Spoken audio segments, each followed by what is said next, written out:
साफ सब लोग यही सोच रहे हैं कि एसआईटी की जांच की टीम तो देवेंद्र फडणवीस एकनाथ शिंदे साहब ने बैठा दी, लेकिन इसका रिजल्ट कब तक आएगा?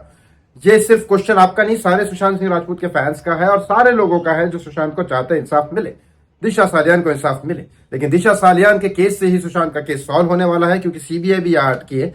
लेकिन दिशा सालियान के केस में इंटरफेयर करने के लिए आप एसआईटी की जांच की टीम रखने के बाद ऐसे कई सारे गवाह सामने आए, क्योंकि बहुत सारे लोगों को मैं वापस से रिमाइंडर करता हूं, परमवीर सिंह उस समय पुलिस कमिश्नर थे, सचिन वाजे उद्धव ठाकरे का एक तरह से चमचा था, उसी तरह से उसके काम करता था। सारे केसेस सॉल्व करने के लिए, सारे केसेस दबाने के लिए, गवाह को मार के पीट के भगाने के लिए, गवाहों को चुप कराने के लिए और सारे सबूतों को मिटाने के लिए ही सचिन वाजे, जो ऑलरेडी जिसके क्राइम केसेस जिसके ऊपर है, सुसाइड के केसेस उसके ऊपर, जिसे उसने सुसाइड करने से लोगों को ये किया, और सचिन वाजे का नाम इसमें भी है कि वो एनकाउंटर था, एनकाउंटर स्पेशलिस्ट था और बहुत लोगों को उसने जाने ली मंत्रियों के नाम पे।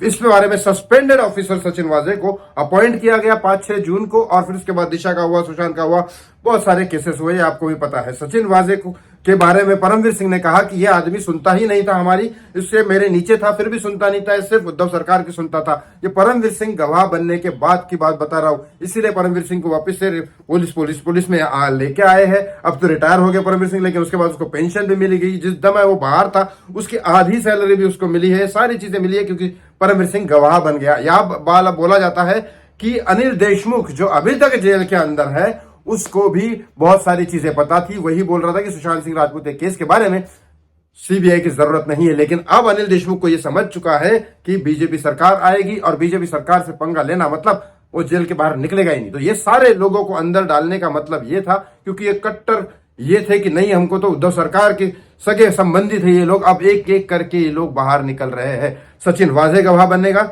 अनिल देशमुख गवाह बनेगा, इनकी इंक्वायरी चालू है। आपको क्या लगता है इस बारे में? क्या ये केसेस खुलने के बाद सुशांत सिंह राजपूत को इंसाफ मिलेगा? क्या बीजेपी इंसाफ देना चाहती है कि कौन सी सरकार इंसाफ देगी? कमेंट बॉक्स में कमेंट करके जरूर बताएं। Thank you so much watching मी। धन्यवाद।